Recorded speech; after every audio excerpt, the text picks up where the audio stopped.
Yes, you read that title right. This is a rather funny and embarrassing story about how 3 trains made my bus almost an hour late, completely ruining my morning. Here's how it all started.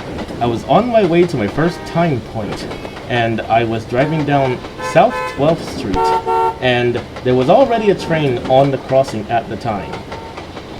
I think to myself, this shouldn't be a problem. Usually they only block the road for about 3 to 5 minutes. And this is what they call famous last words. Norfolk Southern milepost 2, 9.9, main 2, no defects. Repeat, no defects. End of transmission.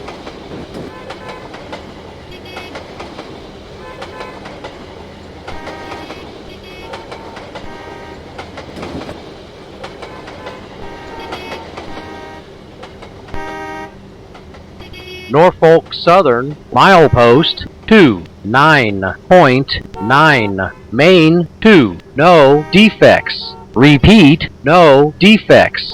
End of transmission.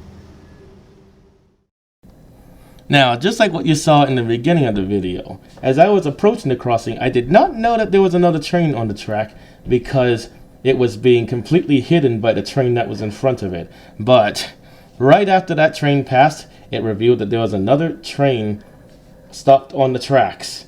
And that was when I realized I had made a terrible mistake.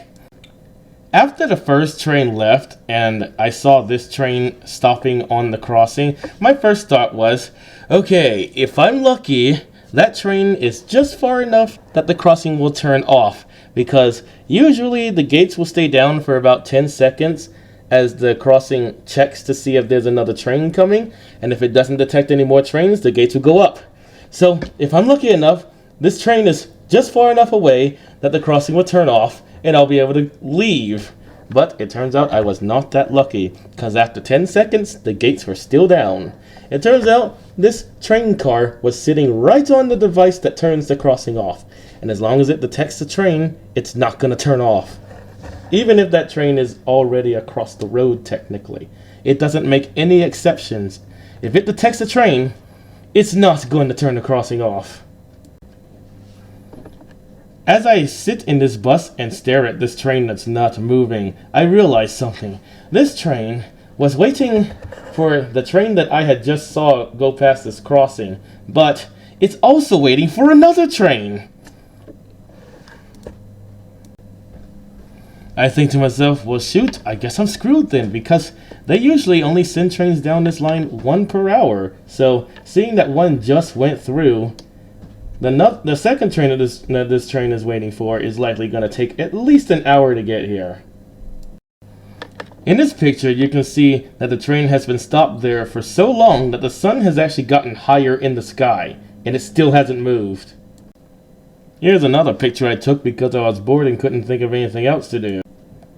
55 minutes later, just when I think all hope is lost, I finally hear the slow rumbling of a train approaching. And I think to myself, that must be the train it was waiting for. I might actually be able to go somewhere now.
first time I've ever seen graffiti on the bogies.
Finally started moving.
Here's an artist's rendition of what the front end of that train might look like. Here is the signal that it would be stopped at, which is located at C.P. Burn, which is where the Auburn Street railroad crossing is located. This is the intersection of Auburn Street and Basin Street.